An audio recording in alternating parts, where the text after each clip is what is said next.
আসসালামু আলাইকুম, কেমন আছেন সবাই? আমার নাম হচ্ছে মেহেদী হাসান ফাহিম। আজকের ভিডিওটা একটু ইনফরমেটিভ, আবার বলা যায় আমার লাইফের সাথে অনেকটা রিলেটেড। আজকের ভিডিওটা হচ্ছে আমি কিভাবে বাংলাদেশ থেকে কানাডায় আসলাম, কিভাবে হচ্ছে ইউনিভার্সিটিতে এনরোল হলাম, কিভাবে হচ্ছে অ্যাডমিশন নিলাম, দেন ভিসা প্রসেসিং কিভাবে করলাম এবং এর মাঝে মাঝে যে অবস্থাগুলো বা যেই প্রসেসগুলো আছে এগুলো সম্পর্কে হচ্ছে আজকে কথা বলবো। তো আমাদের প্রথম পেজটা হচ্ছে যে আমাদের হচ্ছে প্রথমত অ্যাডমিশন নিতে হবে যে কোনো একটা ইউনিভার্সিটিতে, যে প্রোগ্রামে। তো বেসিক্যালি আমার যেই ইউনিভার্সিটিটা ছিল বা আমার যে প্রোগ্রামটা ছিল, এটা আমার সিলেক্টেড যে প্রোগ্রামটা ছিল এটা হচ্ছে মাস্টার্স ইন বিজনেস অ্যানালাইসিস নিয়ে। মাস্টার্স সিলেক্ট করার একটা মেইন কারণ হচ্ছে আমার যে জব ব্যাকগ্রাউন্ড, সেই জব ব্যাকগ্রাউন্ডটা হচ্ছে মার্কেটিংয়ে। অ্যান্ড যদিও আমার স্টাডিটা ছিল কম্পিউটার সায়েন্স নিয়ে, বাট এরপরে হচ্ছে আমি আস্তে আস্তে মার্কেটিংয়ের সাথে কানেক্টেড হই এবং মার্কেটিংয়ের সাথে পরের ক্যারিয়ারটা হচ্ছে আমার তৈরি হয়। দেন মোটামুটি হচ্ছে 5.5 থেকে 6 বছর হচ্ছে মার্কেটিং ব্যাকগ্রাউন্ডে জব করা হয়, different agency, different company, local এবং ইন্টারন্যাশনাল কোম্পানিদের সাথে কাজ করা হয়। তো এই কারণে হচ্ছে আমি অ্যাজ আমার ব্যাকগ্রাউন্ড হচ্ছে মার্কেটিং, আমার জব মার্কেটিং এবং আমার ওই মার্কেটিংয়ের পিপলদের সাথে যেহেতু আমার নেটওয়ার্কিংটা, তো এই জন্য হচ্ছে আমি আমার সাবজেক্টটা মার্কেটিং চুজ করছি। মার্কেটিং বলতে বিজনেস অ্যানালাইসিস নিয়ে, এখানে কিছুটা হচ্ছে টেকনিক্যাল, কিছুটা হচ্ছে ডাটা ওরিয়েন্টেড প্রোগ্রাম আছে, আর্টিফিশিয়াল ইন্টেলিজেন্সের কিছু কাজ আছে বা পড়াশোনা আছে। তো বেসিক্যালি এই রিজনগুলোর কারণে হচ্ছে আমার এই সাবজেক্টটা চুজ করা। আরেকটা মেইন জিনিস হচ্ছে শুধু সাবজেক্ট নিজের পছন্দ মতো চুজ করলে হবে না, এর পিছনে মেইন আরেকটা কারণ হচ্ছে যে আসলে আপনার পিয়ার কি অবস্থা বা পিয়ার পাবেন কি না আদৌ, এটা হচ্ছে আপনাকে আগে দেখতে হবে। শুধুমাত্র সাবজেক্টে আমি অ্যাপ্লাই করলাম, দেন হচ্ছে ওইটাই নিয়ে আমি আগালাম আমার পছন্দ মতো, বাট কানাডাতে হচ্ছে জব ভালো নেই ওটাতে বা ফিউচার ভালো নেই, আপনি হয়তো বা গ্রো করতে পারবেন না, স্কেল করতে পারবেন না, তাহলে কিন্তু ওই সাবজেক্টের আসলে তেমন কোনো ভ্যালু নেই। জাস্ট আপনি পড়াশোনা করে বাংলাদেশে চলে যাবেন। এবং টু বি অনেস্ট, আমাদের সবারই প্ল্যান হচ্ছে আমরা এখানে হয়তো পড়াশোনা করে দেন জবের জন্য অ্যাপ্লাই করবো, অ্যান্ড ইভেনচুয়ালি হচ্ছে আমরা পিআরের জন্য অ্যাপ্লাই করবো। তো ওইটা মাথায় রেখে আমি হচ্ছে ফার্স্টে টোটাল রিসার্চ করি। তো এখন তো রিসার্চ করাটা অনেকটা ইজি হয়ে গেছে, ডিফারেন্ট ডিফারেন্ট এআই টুলসের মাধ্যমে আমি রিসার্চ করতে পারি, করে দেখতে পারি যে আসলে কোন সাবজেক্টগুলো এখন এলিজিবল বা কোন সাবজেক্টগুলোতে হচ্ছে পিজিডব্লিউ এলিজিবল, কোন ইউনিভার্সিটিগুলোতে এলিজিবল। তো ওইভাবে হচ্ছে প্রথমে হচ্ছে আমি নানা এআই থ্রুতে এগুলো হচ্ছে লিস্টে বের করছি, এবং আমি চেষ্টা করব যে পরের কোনো ভিডিওতে এই এলিজিবিলিটি, ইউনিভার্সিটি এবং কী কী সাবজেক্ট বা কী কী জব এখন অ্যাভেলেবেল কানাডাতে, এগুলো নিয়ে হচ্ছে কথাবার্তা বলার জন্য একটা সেপারেট ভিডিও বানাবো, যেহেতু এটা খুব বড় একটা কনভারসেশন হবে। তো এই ভিডিওতে জাস্ট হচ্ছে আমার জার্নিটা আমি দিই, যে কীভাবে হচ্ছে আমি আসছি এবং প্রসেসটা কীরকম ছিল। তো আমি হচ্ছে যখন সাবজেক্টটা চুজ করা হয় বিজনেস অ্যানালাইসিস, দেন এবং এমবিএ প্রোগ্রামের জন্য, দেন হচ্ছে আমি আমার কানাডা যেসব ইউনিভার্সিটিগুলো আছে এগুলোতে হচ্ছে আমাকে ফার্স্টে মেল করা লাগছে। প্রথমত হচ্ছে আমার ইউনিভার্সিটি থেকে একটা অফার লেটার নিতে হয়েছে বা রিকমেন্ডেশন লেটার যেটাকে বলি আমরা, টিচার প্রফেসরের কাছ থেকে নেওয়া লাগছে, এবং আপনার জবের যে জায়গাটা আছে যেখানে আপনি জব করছেন সেখান থেকে হচ্ছে আপনাকে একটা লেটার নিতে হবে। আপনি সেটা কোম্পানি সিইও হইতে পারে, কোম্পানি কোফাউন্ডার হতে পারে, বাট ডাজেন্ট ম্যাটার, বা আপনার সুপারভাইজার বা উপরের সিনিয়র পজিশনে যারা আছে ম্যানেজমেন্ট লেভেলে, তাদের থেকে হচ্ছে একটা রিকমেন্ডেশন লেটার নিতে হবে। তো বোথ রিকমেন্ডেশন লেটার আমি অ্যাটাচ করে দেন ইউনিভার্সিটির ওয়েবসাইটগুলোতে হচ্ছে আমি অ্যাপ্লাই করে দিছি, এবং ওদের নানা রকম পোর্টাল আছে। তো এখানে একটা জিনিস চিন্তা করা লাগবে যে কিছু কিছু ইউনিভার্সিটির অ্যাপ্লাইয়ের ধরন ভিন্ন। কীরকম, কিছু কিছু ইউনিভার্সিটি আপনাকে বলবে যে আপনাকে অ্যাপ্লাই করার জন্য একটা ফিস জমা দিতে হবে। এটা ইউজুয়ালি হচ্ছে সারা ওয়ার্ল্ডেই হচ্ছে ম্যাক্সিমাম ইউনিভার্সিটিগুলোতে এই জিনিসটা আহ, নেয়। তারা হচ্ছে একটা ফি নির্ধারণ করে। তো এই ফিটা হচ্ছে আপনাকে অ্যাডমিশন বা আপনি যখন ফর্ম ফিল আপ করবেন বা আপনাকে যেটাকে বলে আপনি অ্যাডমিশনের জন্য রিকোয়েস্ট করবেন, তখন হচ্ছে এই ফিটা আপনাকে দিতে হয়। কিছু কিছু ইউনিভার্সিটি করে কি ফিটা আপনার থেকে আগে নেয় না, তারা হয়তো বা আপনাকে বলে যে রিকোয়ার্ড যে ডকুমেন্টগুলো আছে এই ডকুমেন্টগুলো আগে দেওয়ার জন্য। দেন ওরা যদি মনে করে যে আপনি এলিজিবল, দেন হচ্ছে তারা বলে যে ওকে ফাইন, আপনি হচ্ছে এবার ফিটা জমা দেন, দেন বাকি প্রসেসটা। তো আমি এখানে হচ্ছে ইউনিভার্সিটি অফ ব্রিটিশ কলাম্বিয়া, ইউসিডাব্লিউ, দেন হচ্ছে Toronto university, university Alberta university, তো আমি অনেকগুলো ইউনিভার্সিটিতে হচ্ছে অ্যাপ্লাই করি।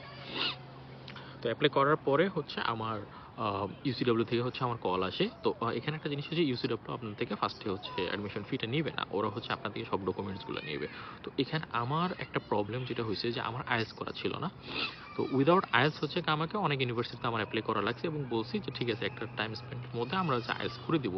এটাও একটা হচ্ছে রিকোয়ারমেন্ট, কিছু কিছু ইউনিভার্সিটি আপনাকে দিবে আইএলটিএস সহ অ্যাপ্লাই করার জন্য, কিছু কিছু আপনাকে বলবে যে আইএলটিএস সহ অ্যাপ্লাই করতে, কিছু কিছু ইউনিভার্সিটি বলবে যে okay fine without IELTS apply করেন, আপনি এলিজিবল হলে দেন হচ্ছে আইএলটিএস করে নিন। বাট আমার জানার মতে পাবলিক কোনো ইউনিভার্সিটি উইদাউট আইএলটিএস আপনাকে অ্যাপ্লাই করতে দিবে না, আপনাকে আইএলটিএস করতে হবে। এবং যতটুকু আমি রিসার্চ বা হচ্ছে যতটুকু আমার জানা আছে কানাডা ইউনিভার্সিটিতে মিনিমাম 6.5 এর নিচে কোনো আইএলটিএস ব্যান্ডের হয় না, এবং সেখানে মানে সবচেয়ে লোয়েস্ট যে ব্যান্ড থাকবে সেটা 6 এর নিচে হওয়া যাবে না, সেটা রিটেন হোক, রাইটিং হোক, স্পিকিং হোক, লিসেনিং হোক, 6 এর নিচে না, বাট ওভারঅল হচ্ছে 6.5 থাকতে হবে। তো তখন হচ্ছে আমার আইএলটিএস করা ছিল না। তো ইউসিডব্লিউ যেহেতু পাবলিক ইউনিভার্সিটি না, প্রাইভেট ইউনিভার্সিটি, তো এই কারণে হচ্ছে তারা আমাকে উইদাউট আইএলটিএস আমার রেজিউমে, আমার হচ্ছে বিএ ব্যাচেলরের হচ্ছে ট্রান্সক্রিপ্ট, ব্যাচেলর হচ্ছে সার্টিফিকেট, এগুলো যখন জমা দিই, জমা দেওয়ার পরে দেন হচ্ছে আমাকে ওদের একজন অ্যাসোসিয়েট ফোন করে আমাকে বলে যে ওকে ফাইন, আপনার হচ্ছে সব ডকুমেন্ট আমরা দেখছি এবং আমাদের যেই স্ট্রাকচারের মধ্যে আপনি এলিজিবল, বাট আমাদের এখানে হচ্ছে আইএলটিএস একটা স্কোর লাগবে। তো যেহেতু আপনার আইএলটিএস করা নেই, সেহেতু হচ্ছে আপনাকে আমরা একটা সময় দিতে পারি। আমাকে হচ্ছে তারা অন এভারেজ প্রায় 14 দিন থেকে 16 দিনের মতো সময় দিছে, বলছে 14 থেকে 16 দিনের মধ্যে আমাকে হচ্ছে আইএলটিএসটা করে পাঠাতে হবে। যদি সেই মিনিমাম রিকোয়ারমেন্ট আমি ফুলফিল আপ করতে পারি, দেন হচ্ছে আমি ওদের সাথে নেক্সট ফেজগুলোতে যাব বা অ্যাডমিশন ফেজগুলোতে হচ্ছে আমি আগাবো। তো আমাকে হচ্ছে ওরা একটা কন্ডিশনাল অফার লেটার দেয়। কন্ডিশনাল অফার লেটারের রিকোয়ারমেন্ট ছিল এটা যে আমাকে ইংলিশ যে প্রফিসিয়েন্সি আছে, ল্যাঙ্গুয়েজ প্রফিসিয়েন্সি, এটা মানে হচ্ছে আইএলটিএস বা অন্যান্য যে ফরম্যাটগুলো আছে পিটিই বা আদার, ডুওলিঙ্গো তারা অ্যাকসেপ্ট করে, বাট ওদের অ্যাসোসিয়েট যে আছেন উনি বললো যে আমাদের এখানে সবচেয়ে সেফ জোন হচ্ছে আইএলটিএসটা করা। পিটিএ বা ডুওলিঙ্গো তারা অ্যাকসেপ্ট করে, বাট আইএলটিএসটা হচ্ছে বেস্ট। তো এই জন্য তারা আমাকে একটা টাইম নির্ধারণ করে দেয় যে এই সময়ের মধ্যে আমাকে আইএলটিএস করে আইএলটিএস এর রেজাল্ট দিতে হবে। তো দেন হচ্ছে আমার আইএলটিএস এর জার্নিটা শুরু হয়। যেহেতু আমি একটা ফুল টাইম জব করতাম, তো এই জন্য আমার জন্য আইএলটিএস করাটা একটু টাফ ছিল, কারণ আমি 8-5 জনের মতো হচ্ছে ফুল টাইম ক্লাস করে আইএলটিএস করা, এবং যেহেতু আমার সময়টাও কম, কোনো ইনস্টিটিউটে হচ্ছে আমাকে ওইভাবে নিচ্ছিল না যে ঠিক আছে এত সময় দিয়ে একজন ডেডিকেটেড টিচার সেট করে আপনাকে আইএলটিএস করানো বা আইএলটিএস দেওয়া পসিবল না। তো এটা হচ্ছে আমার আইএলটিএস ফেস্ট, এবং আমি হচ্ছে ফাইনালি হচ্ছে আইএলটিএস 6.5 এবং নট মোর দ্যান 6 প্রত্যেক ব্যান্ডে চলে আসে। তো এটা ছিল আমার আইএলটিএস জার্নিটা। আইএলটিএস জার্নিটা শেষ হওয়ার পরে দেন হচ্ছে আমাকে সব ডকুমেন্টসগুলো হচ্ছে ইউনিভার্সিটিকে পাঠানো লাগছে। ইউনিভার্সিটি যখন ডকুমেন্টগুলো দেখছে, তো এখানে একটু বলে রাখি কী কী ডকুমেন্টসগুলো ইউনিভার্সিটি নেয়। প্রথমত হচ্ছে আপনার ব্যাচেলরের ট্রান্সক্রিপ্ট নেবে বা মার্কশিট যেটা আছে মার্কশিটটা নেবে, দেন হচ্ছে আপনার ব্যাচেলরের সার্টিফিকেটটা নেবে, দেন হচ্ছে আপনার ওয়ার্ক রেজিউমেটা নেবে, এবং আপনাকে আইএলটিএস প্রফিসিয়েন্সি যে টেস্টের রেজাল্ট আছে এটা হচ্ছে তাদের দিতে হবে। দেওয়ার পরে তারা হচ্ছে একটা ফর্ম ফিল আপ করে এবং আমাকে বলে যে একটা ডিপোজিট দিতে। তো ডিপোজিটের হচ্ছে দুইটা সিস্টেম আছে। একটা হচ্ছে ওই অন দ্য টাইমে আমার যে রেজাল্ট বা আমার যে হচ্ছে ব্যাকগ্রাউন্ড, এই হিসাবে আমি হচ্ছে একটা সার্টেন স্কলারশিপ হচ্ছে পাবো। তো অ্যাজ সার্টেন স্কলারশিপ যেহেতু আমি পাবো, তো ওদের ওখানে যাই হোক, এটা মেবি ওদের পলিসি বা ওদের রিকোয়ারমেন্ট হতে পারে। তো ওদের রিকোয়ারমেন্টে ছিল এরকম যে তুমি যদি স্কলারশিপটা অ্যাকনোলেজ করতে চাও, সেক্ষেত্রে হচ্ছে তোমাকে একটা সার্টেন অ্যামাউন্ট এখন ডিপোজিট করতে হবে। এটা তোমার হচ্ছে যেই মানে সেমিস্টার বেস যে টাকাটা আছে এটার সাথে অ্যাডজাস্ট হয়ে যাবে। তো সেই হিসেবে আমরা তোমাকে হচ্ছে স্কলারশিপটা দিব।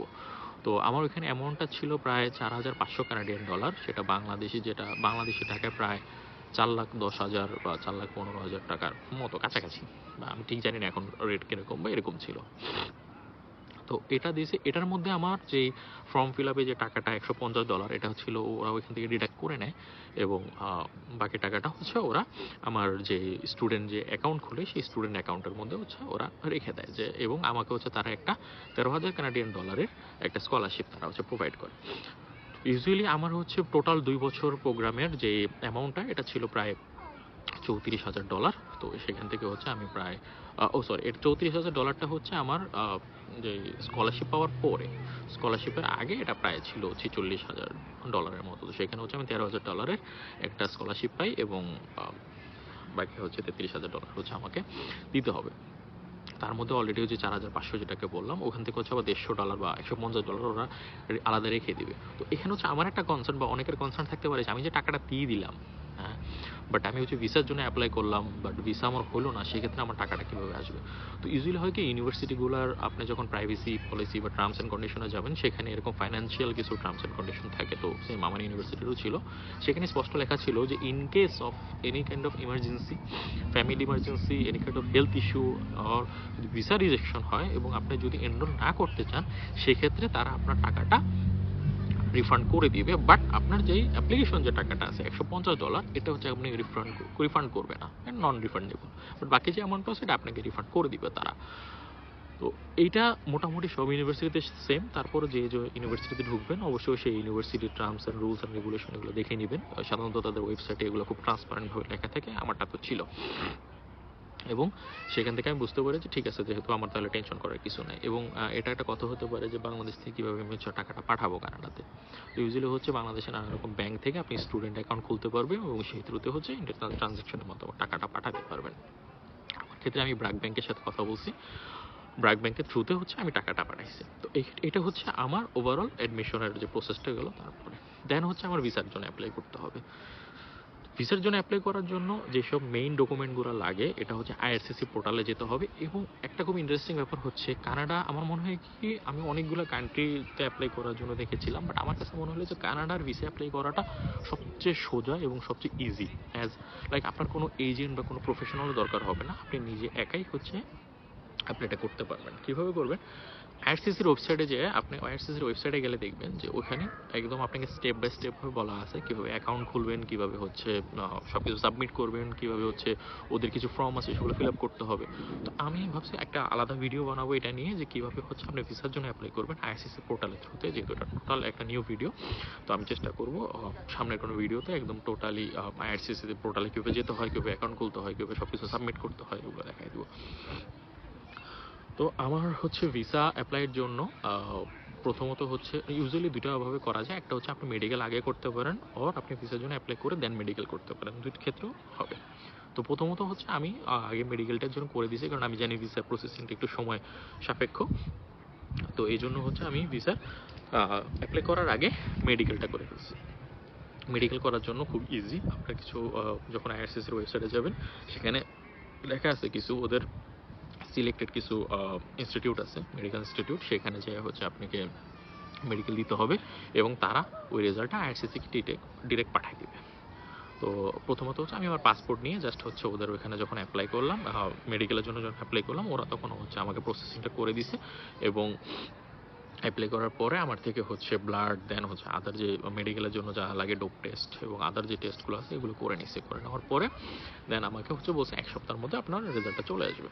তো রেজাল্টটা চলে আসার পর ওরা ইউজুয়ালি আপনাকে রিপোর্টটা দেয় না, ওরা জাস্ট হচ্ছে একটা ডকুমেন্ট আপনাকে দিবে। এই ডকুমেন্টটা হচ্ছে যখন আইআরসিসিতে আপনি অ্যাপ্লাই করবেন, এই ডকুমেন্টে হচ্ছে সাবমিট করতে হবে আইআরসিসিতে। আইআরসিসি তখন সেই মেডিকেল সেন্টারের সাথে কমিউনিকেশন করে আপনার সেই রেজাল্টটা ওরা নিয়ে নেবে, একটা নাম্বার দিয়ে দেয়। সেক্ষেত্রে অনুযায়ী আপনাকে ইউনিভার্সিটি থেকে আইআরসিসিতে অ্যাপ্লাই করার জন্য কিছু ডকুমেন্ট তারা প্রোভাইড করে, যেমন হচ্ছে এলওএ দিবে তারা, পিএল দিবে, তারপর প্রভিন্সিয়াল অ্যাটাচ লেটার দিবে তারা, এলওএ দিবে। এই ডকুমেন্টসগুলো নিয়ে হচ্ছে আপনাকে আইআরসিসিতে অ্যাপ্লাই করতে হবে। এবং আইএলটিএস রেজাল্ট বা আদার যে ডকুমেন্টগুলো আছে ওই ইউনিভার্সিটি থেকে তখন আপনাকে একটা অফার লেটার দিয়ে দিবে। আমাকেও এরকম অফার লেটার দিয়ে দিছে এবং অফার লেটারটা নিয়ে দেন হচ্ছে আমি অ্যাপ্লাই করি। আমি কমেন্ট সেকশনে লিখে দিব যে আসলে ভিসা অ্যাপ্লাইয়ের জন্য কী কী ডকুমেন্টসগুলো নিতে হয়, দেন হচ্ছে ইউনিভার্সিটি অ্যাপ্লাইয়ের জন্য কী কী ডকুমেন্টস নেওয়া লাগে, মেডিকেলের জন্য কী কী ডকুমেন্টস নেওয়া লাগে, আমি সেপারেট করে জিনিসগুলো লিখে দিব যাতে আপনাদের বুঝতে ইজি হয়। তখন পিএল নেওয়ার জন্য, এখন পিএল জিনিসটা কি, প্রভিন্সিয়াল অ্যাটাস্টেড লেটার। এই পিএল জিনিসটা হচ্ছে আপনি যে প্রভিন্সে আসবেন সেই প্রভিন্স থেকে, যে প্রভিন্সের যে এখানে যে ম্যাজিস্ট্রেট সিস্টেম আছে এখান থেকে হচ্ছে আপনি একটা লেটার দিবে যে আপনি সেই প্রভিন্স হচ্ছে অ্যাকনলেজ করছে। সাধারণত ওই প্রভিন্সটা হয় যেখানে ইউনিভার্সিটিটা হয়, সেখান থেকে হচ্ছে প্রভিন্সটা থাকে এবং ওই ইউনিভার্সিটি থ্রুতেই হচ্ছে আপনাকে পিএলটা দিয়ে দিবে। এবং ওই পিএলটার কাজ হবে, তারা অ্যাকনলেজ করছে যে আপনি ওই ইউনিভার্সিটিতে এনরোল হয়েছেন এবং তারা একটা আপনাকে পারমিশন দিবে, এই পারমিশনের মধ্যে আপনার ভিসার জন্য অ্যাপ্লাই করতে হবে। তো ইউজুয়ালি হচ্ছে ওরা 3 থেকে 1 বছরের মতো দেয়, এটা ডিপেন্ড করে হচ্ছে ওদের পলিসির উপরে। তো ওদের পলিসি কন্টিনিউয়াসলি চেঞ্জ হয়। তো আমারটা ছিল এরকম নভেম্বরের ফার্স্টের দিকে তারা পিএল দেয় আমাকে এবং বলে যে ডিসেম্বরের 31 তারিখ পর্যন্ত এটা হচ্ছে মেয়াদ থাকবে। তো দেন হচ্ছে আমি পিএলটা নেওয়ার পরে সেই পিএল এলওএ, হ্যাঁ, তো এগুলো সহ হচ্ছে আমি আইআরসিসিতে অ্যাপ্লাই করি।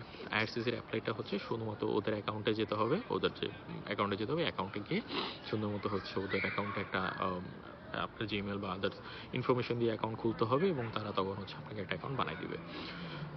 এখন ভিসা অ্যাডমিশনের জন্য বা ভিসার জন্য অ্যাপ্লাই করার জন্য আপনার কিছু ডকুমেন্টের দরকার হবে। তার মধ্যে সবচেয়ে ইম্পর্টেন্ট ডকুমেন্ট হচ্ছে, কিছু ডকুমেন্ট হচ্ছে পাসপোর্ট, এলওএ, পিএল, আপনার ব্যাংক স্টেটমেন্ট, দেন হচ্ছে আপনার স্পন্সর লেটার, যদি কেউ স্পন্সর করে, ইউজুয়ালি হচ্ছে আমার বাবা স্পন্সর করছে, তো sponsor letter, SOP, statement of purpose এবং আপনার আইএলটিএস রেজাল্ট। এগুলো হচ্ছে সবচেয়ে বেসিক যেই ডকুমেন্টস হবে এগুলা। এর থেকে যদি যত বেশি ডকুমেন্ট দিতে পারবেন তত বেশি ভালো।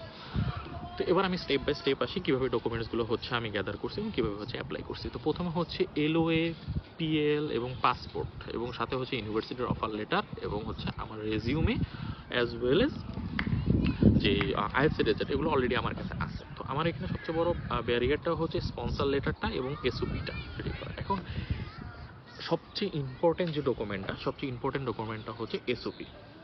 এই এসওপিটা আপনাকে ঠিক করবে যে আসলে আপনি ভিসাটা পাবেন কি পাবেন না। এখন এই এসওপির মধ্যে আপনাকে লিখতে হবে যে আপনি কানাডায় কেন আসতেছেন, আপনাকে স্পন্সর কে করতেছে, আপনার স্টাডির জন্য আসলে স্টাডি করার পর আপনি কোথায় যাবেন, আপনার নেক্সট প্ল্যান কি, টোটাল হচ্ছে আপনার প্ল্যানটা দেখে বলতে হবে। তো আমার ক্ষেত্রেটা আমি বলি, আমি জানি না কার্ডটা কীরকমভাবে ভরতে হবে, বাট আমি সাজেস্ট করবো যে not just rely on AI, কারণ ওদের যেই টেকনোলজি বা ওদের যে সিস্টেম হচ্ছে প্লেগারিজম, এই থ্রুতে হচ্ছে তারা বুঝতে পারে যে আপনি টোটাল ডকুমেন্টটা এআই দিয়ে লিখেছেন।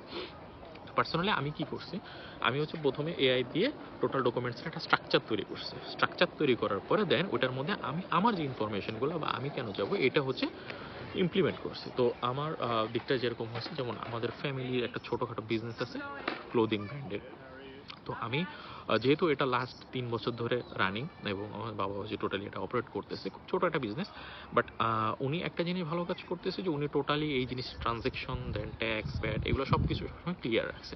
তো আমি যখন অ্যাপ্লাই করি আমার কিন্তু খুব বেশি একটা ফান্ড আমি দেখাইনি, খুব ছোট একটা ফান্ড আমি দেখাইছি আইআরসিসিকে, অ্যারাউন্ড প্রায় 10 to 12 লাখের মতো ফান্ড দেখাইছি এবং বাকি যে ডকুমেন্টসগুলো আছে, বাকি যে জিনিসগুলো আছে সব কিছু আমি দেখাইছি আমার ভ্যাট ট্যাক্স রিটার্নে। কারণ আমার কাছে জিনিসটা মানে অনেকে বলে যে ঠিক আছে 40 লাখ টাকা দেখাতে হবে, 1 কোটি টাকা দেখাতে হবে, বাট আমার কাছে জিনিসটা একটু প্র্যাকটিক্যাল মনে হয়নি। কারণ ফরসে আপনার কাছে 40 লাখ টাকা আছে, আপনি 40 লাখ টাকা তো 3 মাস 6 মাসের জন্য ব্যাংকে ফালায় রাখবেন না। কারণ ইউজুয়ালি যাদের কাছে 40 লাখ টাকা 1 কোটি টাকা আছে, সে যত বড় লেগে হোক, সে ইউজুয়ালি টাকাটা ব্যাংকে অযথা ফালায় রাখবে না, সে চেষ্টা করবে এটাকে ইনভেস্ট করা। তো এই জন্য আমার কাছে জিনিসটা একটু মানে অ্যান্ড রিয়েলিস্টিক মনে হচ্ছে যে আমি কেন আমি ব্যাংকে দেখাবো 6 মাস ধরে 40 লাখ টাকা আছে, সেই 40 লাখ টাকা দেখায় আমি যাব। তো আইআরসিসি এই জিনিসগুলো বুঝতে পারে যে ফেক ডকুমেন্টস বা ফেক ব্যাংক স্টেটমেন্ট এই জিনিসগুলো তারা বুঝতে পারে।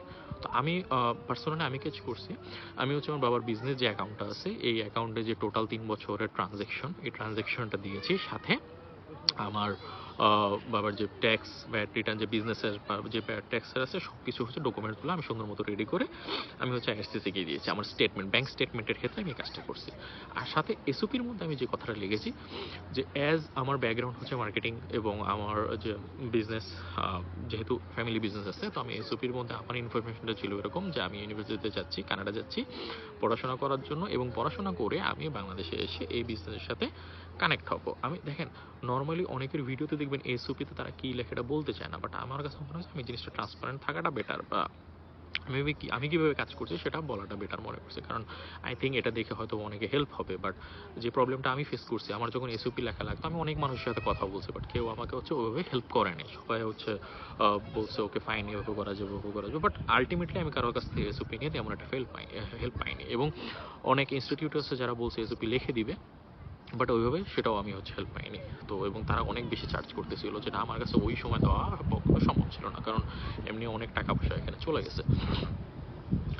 তো দেন হচ্ছে আমি এসওপিটা ওইভাবে লিখি এবং এসওপিটা লেখার পরে এবং আমি রিলেশনটা খুব সুন্দরভাবে এসওপিতে তৈরি করি যে আমি হচ্ছে আপাতত আমার জব ব্যাকগ্রাউন্ড হচ্ছে মার্কেটিং, দেন আমি বাইরে যাচ্ছি এমবিএ করার জন্য, বিজনেস অ্যানালিস্ট নিয়ে পড়ার জন্য, দেন বাংলাদেশে এসে আমি আমার বাবার বিজনেস হ্যান্ড ওভার করবো এবং এটা নিয়ে হচ্ছে আমি কাজ করে যাব। তো এটা ছিল আমার এসওপির মেইন থিমটা।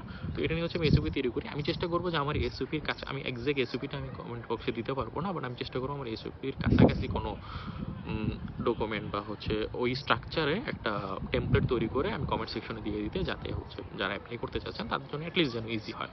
প্লিজ কপি করেন না, কারণ ইউজুয়ালি হচ্ছে আমার কিছু হবে না, আপনাদের জন্য এটা ক্ষতি হবে। আর জন্য বলবো যে কপি না করে চেষ্টা করবেন যে ওর মধ্যে ইমপ্লিমেন্ট করা। আমি জাস্ট হচ্ছে হয়তো বা ফরম্যাটটা বলে দিব। দেন এভাবে হচ্ছে এসওপি আমি সাবমিট করি। সাথে হচ্ছে আমার স্পন্সরসের লেটারটা সেম সেম সেটা খুব ইজি, ওটা আপনি এআই থেকেই হচ্ছে লিখে নিতে পারবেন। আমি ওইটারও চেষ্টা করবো যে একটা ফরম্যাট দিয়ে দেওয়ার জন্য, যাতে হচ্ছে আপনাদের জন্য ইজি হয় অ্যাপ্লাই করার জন্য। আমি কাঁপতেছি কারণ হচ্ছে প্রচুর ঠান্ডা। এখন এভারেজ টেম্পারেচার প্রায় 10-12 ডিগ্রির মতো, বা যদিও দেখা 10-12 ডিগ্রির মতো, বাট এটা ফিল লাইক প্রায় 6-7-এর মতো। প্রচুর ঠান্ডার মধ্যে আছি আমি, এবং প্রায় সন্ধ্যা হয়ে গেছে, এখন বাজে হচ্ছে 6টা। তো এসওপি অ্যাপ্লাই করার পরে এগুলো দেওয়ার পরে হচ্ছে আমাকে আইআরসিসিতে অ্যাপ্লাই করা হবে। আইআরসিসিতে অ্যাপ্লাই করার সময় আইআরসিসি থেকে আপনাকে কিছু ফর্ম ফিল আপ করার জন্য দিবে। সেই ফর্মগুলোতে আপনার ইনফরমেশন যাবে। এটা আমি যেটা বললাম যে এটা নিয়ে টোটাল সেপারেট একটা ভিডিও বানাবো, যেখানে হচ্ছে আমি সব ইনফরমেশন কীভাবে কী করছি, কীভাবে প্রসেস সব আমি বলে দেবো। মানে আপনার কোনো এজেন্টের কাছে যাওয়া লাগবে না, আপনার কোনো হচ্ছে কনসালটেন্সির কাছে যাওয়া লাগবে না, একদম সোজা জিনিসগুলো। জাস্ট একটু স্মার্ট হওয়া লাগবে, এই আর কিছু না। আপনাকে বুঝতে হবে যে তারা কীভাবে কাজ করে, দ্যাটস ইট। ওরা এটাই চায়। তো আইআরসিসিতে অ্যাপ্লাই করার পরে এখানে বাংলাদেশে যে হচ্ছে ভিএফএস যেই সেন্টারটা আছে, ভিএফএস এর মতো বাংলাদেশের যারা অথরাইজ কোম্পানি, যারা হচ্ছে ডিরেক্ট আইআরসিসি, ইউএস এর সাথে, জাপানের সাথে, অস্ট্রেলিয়া এবং কানাডার সাথে ওদের ভিসা ইমিগ্রেশন নিয়ে কাজ করে। তো কানাডার একটা মানে খুব বড় অ্যাডভান্টেজ হচ্ছে আপনাকে হচ্ছে ইমিগ্রেশন ফেস করার লাগবে না। আপনাকে জাস্ট হচ্ছে পাসপোর্ট চাবে বা আদার যে ডকুমেন্ট চাবে দিয়ে দিলে হয়ে যাবে। তো আমি অ্যাপ্লাই করার পরে আমার মেডিকেল যে ডকুমেন্টগুলো আছে ওইটাও দিয়ে দিছি। দিয়ে দেওয়ার পরে আমি বিএফএসে গিয়েছি। বিএফএসে যে অ্যাপয়েন্টমেন্ট নিয়ে আমার যে টোটাল যে ডকুমেন্টগুলো হচ্ছে আমি দিয়ে দিছি। এবং আমি আইআরসিসির যখন অ্যাপ্লিকেশনটা সম্পর্কে একটা নতুন ভিডিও বানাবো, ওর মধ্যে আমি দেখাই দিব যে ভিএফএসে হচ্ছে আমি কীভাবে অ্যাপ্লাই করছি এবং ভিএফএসে হচ্ছে কী স্টেপগুলো আপনাকে ফলো করতে হবে। তারপরে ওরা আমাকে হচ্ছে 1 সপ্তাহ পর, 3 দিন পরে ডাকে। 3 দিন পরে ডাকার পরে আমাকে বলে হচ্ছে বায়োমেট্রিকটা দেওয়ার জন্য। বায়োমেট্রিক দেওয়ার 1 সপ্তাহ পরে হচ্ছে তারা আমাকে আবার ডাকে পাসপোর্ট দিয়ে আসার জন্য। যে হচ্ছে পাসপোর্টগুলো দিয়ে আসি।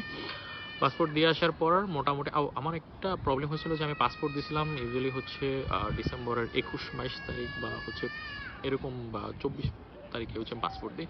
তো 25 তারিখ থেকে 30 তারিখ হচ্ছে বিএফএস বন্ধ ছিল, কারণ ওদের হচ্ছে উইন্টার ভেকেশন, বড়দিন বা নিউ ইয়ারের জন্য বন্ধ ছিল। তো মোটামুটি আমাকে হচ্ছে জানুয়ারির অ্যারাউন্ড 7-8 তারিখে হচ্ছে তারা আবার একটা মেল করে যে আপনার পাসপোর্ট হচ্ছে চলে আসছে। তো আমরা খুব একটু ভয় ছিলাম, কারণ তখন কানাডা আমি যখন অ্যাপ্লাই করি 2025 ডিসেম্বর, 2026 জানুয়ারি, ওই সময়টা অস্ট্রেলিয়া সবচেয়ে বেশি পরিমাণে স্টুডেন্ট নিচ্ছিল।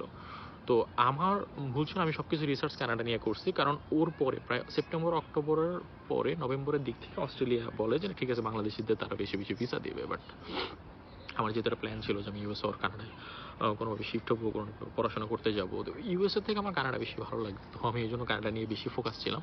বাট আমার একটা প্ল্যান ছিল যদি ইনকেস কানাডা থেকে আমি রিজেক্ট হয়ে যাই, সেই ক্ষেত্রে হচ্ছে আমি অস্ট্রেলিয়া ট্রাই করব। তো এরকম আমাকে হচ্ছে তারা একটা ইমেল করে বলে যে আপনার পাসপোর্ট চলে আসছে। তো দেন হচ্ছে আমি আবার ওদের থেকে একটা অ্যাপয়েন্টমেন্ট নিতে হয়। অ্যাপয়েন্টমেন্ট নিয়ে অনলাইন থেকে ওদের অ্যাপয়েন্টমেন্ট নেওয়া যায়, অনলাইন নিয়ে বিএফএস হচ্ছে আমি যাই এবং পাসপোর্ট নিয়ে আসি, এবং ফর্চুনেটলি আল্লাহর অশেষ রহমতে আমার হচ্ছে ভিসা হয়ে যায়। তো ভিসা হওয়ার পরপরই হচ্ছে আমি টিকেটের জন্য অ্যাপ্লাই করি, এবং এগুলো সব কিছু প্রত্যেকটা স্টেপে হচ্ছে আপনাকে ইউনিভার্সিটিকে জানাতে হবে আপনি কোথায় গিয়েছেন, কীভাবে করতেছেন, কী করতেছেন সব। তো এখানে হচ্ছে আরেকটা ছোট ডিটেলস আমি বলতে ভুলে গেছি। আরেকটা খুব ইম্পর্টেন্ট ডিটেলস হচ্ছে আপনার কাছে ইউনিভার্সিটি আপনার যে ট্রান্সক্রিপ্ট এবং সার্টিফিকেট আছে এটা ভেরিফিকেশন করতে চাবে। তো ইউজুয়ালি হচ্ছে আপনি আপনার যে বিএসসি বা ব্যাচেলর যেখান থেকে করছেন ওখানে যে টিচারদের বললে ওরা হচ্ছে পাঠিয়ে দেবে। তো আমার ব্যাচেলর ছিল বিউবিটি থেকে, এবং আমি যে যখন ওনাদের ওখানে রিকোয়েস্ট করি, তারা বলে যে ফাইন তুমি একটা ফর্ম ফিল আপ করে দাও, আমরা হচ্ছে এবং মেল নাম্বার দিয়ে দাও, আমরা হচ্ছে ওদের মেলে পাঠিয়ে দিব। তো আমার ইউনিভার্সিটি সুন্দর মতো আমার যে ট্রান্সক্রিপ্ট এবং সার্টিফিকেট ওরা ভেরিফাই করে সপ্তাহিত করে ওরা ডিরেক্ট হচ্ছে ইউনিভার্সিটিকে হচ্ছে মেল করে দিছে, এবং মেইলের একটা কপি হচ্ছে আমাকেও পাঠিয়ে দিছে। তো আমার এটা নিয়ে কোনো হ্যাসেল করা লাগে না। এই ক্ষেত্রে হচ্ছে আমার ইউনিভার্সিটি আমাকে অনেক হেল্প করছে। তো ভিসা পাওয়ার পরে দেন হচ্ছে আমাদের জার্নি শুরু। দেন হচ্ছে আমার টিকিটের জন্য অ্যাপ্লাই করা লাগছে। তো ওই সময় হচ্ছে টিকিট যেহেতু উইন্টার প্রায় শেষ, সামার বা স্প্রিংয়ের কাছাকাছি, তো টিকিটের প্রচুর দাম। তো আমি হচ্ছে ফার্স্টে চেষ্টা করি যে টিকিট কোথা থেকে, কারণ পরে দেন হচ্ছে আমি টার্কিশ এয়ারলাইনে হচ্ছে টিকিট কাটি এবং দেন মার্চের 5 তারিখে হচ্ছে আমি কানাডা চলে আসি। এখন হচ্ছে আমি কানাডায় আছি এবং আমার গতকালকে হচ্ছে ওরিয়েন্টেশন শেষ হয়েছে ইউনিভার্সিটির, এবং 13 তারিখ থেকে হচ্ছে আমার ক্লাস। এই তো এটা হচ্ছে জার্নি। তো মোটামুটি হচ্ছে বলা যায় 3 মাসের মধ্যে আমি কানাডা আসছি এবং এটা এত স্মুথ একটা জার্নি ছিল। হ্যাঁ, যদিও হ্যাসেল ছিল, বাট আমি মনে করি খুব স্মুথ ছিল, কারণ আমি যতটুকু দেখছি যে ভিসা প্রসেস অনেক সময় লাগে, কারো 6 মাস 1 বছর আমি লাগতে দেখছি। তো সেই ক্ষেত্রে without any agent, without any consultancy firm, anything, just আমি এআই বা ওপেন সোর্স ইনফরমেশন এগুলো দিয়ে হচ্ছে আমি পুরো অ্যাপ্লাইটা করি এবং কানাডা চলে আসছি। তো এই হলো আমার জার্নিটা। এবং আরেকটা মজার বিষয় হচ্ছে আমি আমার স্পাউসকে সাথে করে নিয়ে আসছি, এবং ইন্টারেস্টিং ব্যাপার হচ্ছে সে হচ্ছে ওপেন ওয়ার্ক পাইছে ডিপেন্ডেন্সি হিসেবে আসার জন্য। আমি আরেকটা ভিডিও বানাবো এবং সেখানে লেখা বলে দিব যে কীভাবে স্পাউসকে নিয়ে আসা লাগে। খুব ইজি প্রসেস, সিমিলার। পরের ভিডিওতে ইনশাল্লাহ থাকবে যে স্পাউসকে নিয়ে কীভাবে হচ্ছে আপনি ওপেন ওয়ার্ক পারমিটের জন্য অ্যাপ্লাই করবেন, এবং এরপরে চেষ্টা করবো যে আস্তে আস্তে আপনাদের জানানো, যেহেতু একটা ভিডিওতে সব কিছু শেয়ার করা সম্ভব না, তো চেষ্টা করবো পরের ভিডিওগুলো দেখাতে, যে অন হ্যান্ড একদম স্ক্রিন শেয়ার করে দেখানোর চেষ্টা করবো যে আইএসএস দিয়ে কীভাবে অ্যাপ্লাই করবেন, ভিএফএসি কীভাবে অ্যাপ্লাই করবেন। আর আমি চেষ্টা করবো এই ভিডিওর নিচে হচ্ছে সব ইনফরমেশন, দেন কী কী ডকুমেন্টস লাগে এবং এসওপি এবং স্পন্সর যে লেটার আছে এগুলোর হচ্ছে একটা টেমপ্লেট দিয়ে দেওয়ার জন্য, যাতে আপনাদের জন্য ইজি হয়। আর যদি কোনো কিছু জানা থাকে কমেন্ট সেকশনে জানাবেন, এবং কোনো যদি কোশ্চেন থাকে, কোনো কোয়েরিজ থাকে, আমি কমেন্ট সেকশনে আমার ইমেল আইডিটা দিয়ে দিব এবং আপনারা জানাতে পারবেন, অর আপনি কমেন্ট সেকশনে কমেন্ট করতে পারেন, আমি চেষ্টা করবো রিপ্লাই দেওয়ার জন্য। সবাই ভালো থাকবেন, আমার জন্য দোয়া করবেন। আল্লাহ হাফেজ।